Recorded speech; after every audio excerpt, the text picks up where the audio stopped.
Kalau kita nggak bisa masuk Mekah, Madinah, apa yang dilakukan bapak-bapak? Menangis, memohon kepada Allah Azza wa Jalla. Nah, kita tahu 50.000 tahun yang lalu, 50.000 tahun sebelum penciptaan langit dan bumi, 50.000 tahun sebelum penciptaan langit dan bumi, yang pertama Allah ciptakan itu adalah pena, full pen. Ketika Allah ciptakan pena tersebut, Allah mengatakan kepadanya, uktub, kalian tulis. Kamu tulis. Apa kata pena ini? Wa ma aktub. Apa yang harus aku tulis ya Allah? Uktub ma huwa kainun ila yaumil qiyamah. Tulis semua yang bakal terjadi sampai hari kiamat. Kita pun duduk di tempat ini. Ustadz yang tadinya mau duduk di sana nggak jadi duduk di sini. Itu pun sudah tertulis. Kita hanya menjalani takdir kita. Apakah takdir bisa dirubah?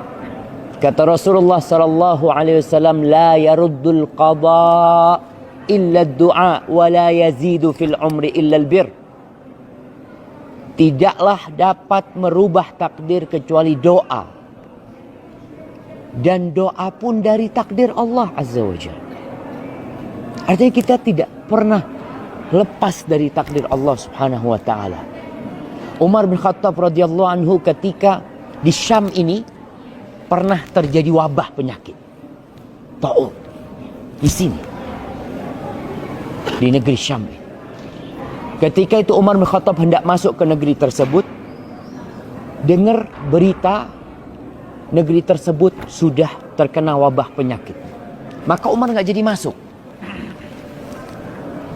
Dikatakan oleh orang yang mendampingi Umar, atafirru min qadarillah. Apakah engkau melarikan diri dari takdir Allah Subhanahu wa taala? Kan udah takdirnya mau kena penyakit, kena apa, ya udah. Kata Umar bin Khattab, nafirru min qadarillah ila qadarillah. Kita melarikan diri dari takdir Allah ke takdir Allah yang lain. Karena memang seperti itu. Jadi Rasul sallallahu alaihi wasallam 1400 tahun yang lalu sudah memberikan arahan. Kalau terjadi taun di sebuah kota, wabah penyakit di sebuah negeri, yang ada di negeri itu nggak boleh keluar. Padahal dia belum terinfeksi, tapi nggak boleh keluar. Dan yang ada di luar nggak boleh masuk. Kalau yang di dalam itu keluar akan membawa penyakit keluar. Kalau yang di luar masuk, dia akan membahayakan dirinya ke tempat tersebut. Ana sebenarnya nggak mau ngomong tentang corona aja, tapi karena tadi ada berita dari pihak Ashifa, baru saja berita tersebut. Jadi digantungkan sampai kapan? Sampai waktu yang tidak ditetapkan. Artinya bisa besok bisa dibuka, lusa bisa dibuka. Kita masih ada waktu untuk berdoa memohon kepada Allah Azza wa Jalla. Barakallah. Jamaah rahimakumullah. Setiap pagi Rasulullah sallallahu alaihi wasallam berdoa. Ana tidak berhenti menyampaikan hadis ini. Apa doa Nabi SAW? Beliau meminta 3 hal. Dan ana yakin semua jamaah udah hafal tuh doa. Apa doanya? Allahumma inni as'aluka ilman nafi'an wa rizqan tayyiban wa amalan mutaqabbalan.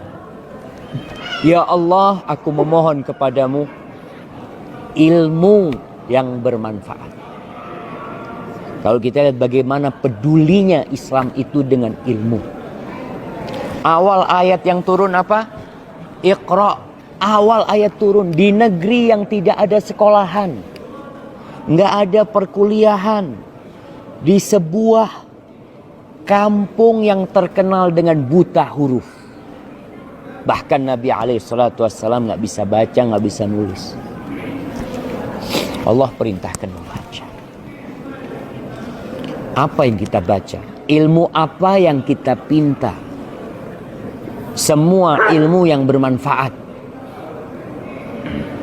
Tapi yang paling utama adalah ilmu agama.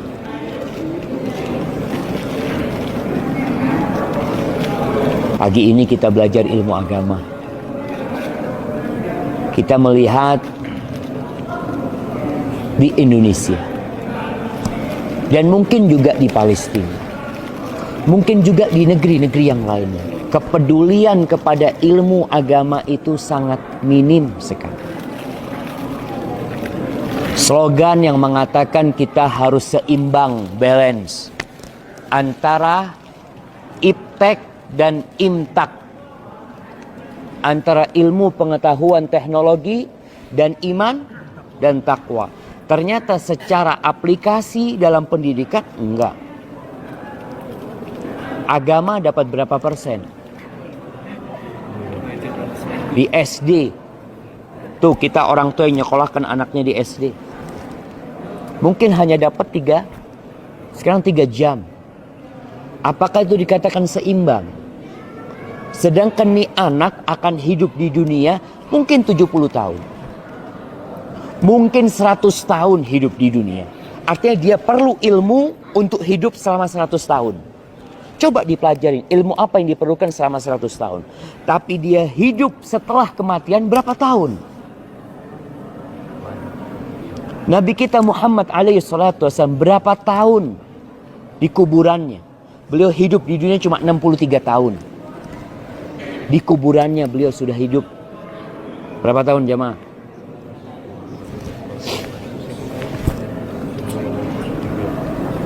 Nabi SAW meninggal tahun berapa? 13. Tahun 11 Hijriah. 11 Hijriah. Nah, berapa tahun yang lalu? 1430. Ya, 1430. Kita ini sejak pakai handphone, pakai kalkulator jadi susah ngitung-ngitung jemaah. 1430 tahun yang lalu beliau hidup di kuburan. Di alam barzakh sana. Mendapatkan nikmat dari Allah Azza wa Jalla. Apakah kita mau berpikir hanya untuk kehidupan yang 70 tahun? Kita nggak mau berpikir ketika dikubur nanti. Apa yang harus Anda lakukan di sana? Orang belajar bagaimana membuat rumah di dunia. Tapi tidak pernah berpikir bagaimana dia memiliki kuburan yang luasnya 1 hektar. Yang luasnya 2 hektar. Yang luasnya sepanjang mata memandang. Itu orang yang beramal soleh kuburannya, subhanallah. Kuburan yang sempit yang kita lihat di Jakarta, orang sekarang sibuk bikin kuburan besar-besar.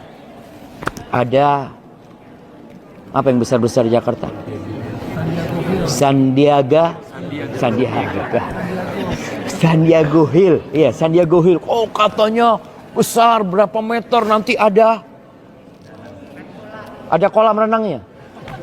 Entah apa yang dibikin sama mereka. Karena dia tahu ini orang kaya raya di dunia. Masa dikasih cuma 1 kali 2 meter?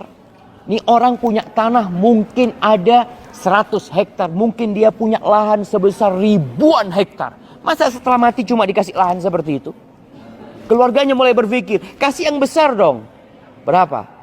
Ya 1 hektar nggak apa-apa. Mungkin orang dikubur 1 hektar jemaah. Ini kuburannya pula. Secara logika orang akan mengatakan ini orang nggak waras. Hanya untuk tubuhnya. Dia kurung lahan sebesar 1 hektar, tubuhnya ditaruh di sana. Karena dia tidak berpikir ada cara membuat kuburan luas, ada. Bagaimana kuburan ada AC-nya, ada caranya. Ilmunya bukan ilmu dunia. Ilmu agama. Ya Ustadz ngomong gitu karena Ustadz belajar agama. Islam juga peduli dengan ilmu yang umum. Iya. Cuma Rasul SAW mengatakan, Man yuridillahu bihi khairan yufaqihu fiddin.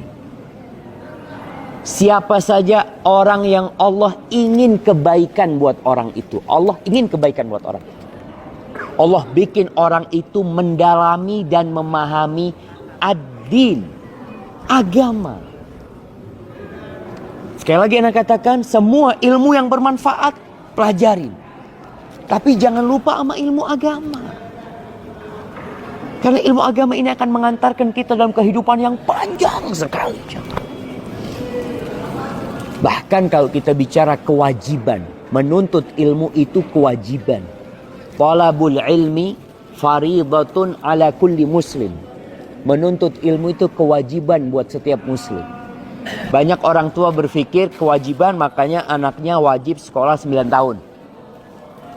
Dan itu mungkin dipraktekkan oleh negeri kita. Wajib belajar selama 9 tahun. Islam sudah 1400 tahun yang lalu mengatakan wajib setiap muslim menuntut ilmu. Wajib menuntut ilmu. Ilmu apa? Ilmu agama. Ilmu umum pelajarin. Ilmu umum itu jamaah bisa jadi ada yang fardu kifayah. Ada yang wajib dipelajarin, tapi nggak semuanya harus belajar. Umpamanya dokter, apa semuanya harus jadi dokter? Enggak. Tapi kalau belajar agama, semuanya wajib belajar agama. Tapi nggak harus jadi ustadz, enggak. Belajar agama yang diperlukan. Anak ini mau sholat ustadz, ya belajar sholat. Anak mau umroh, kenapa ada manasik umroh? Wajib buat setiap yang mau berangkat umroh untuk belajar tentang umroh. Kenapa ada manasik haji diajarkan? Karena wajib bagi setiap muslim yang mau berangkat haji untuk punya ilmunya tentang haji. Dia mau haji, Ana mau ngapain haji di sana? Ana mau umroh, Ana mau ngapain umroh? Ana ke Masjidil Aqsa, Ana mau ngapain di situ? Ada ilmu-ilmu yang wajib dipelajari. Dan di antara ilmu yang wajib itu adalah ilmu tentang Allah.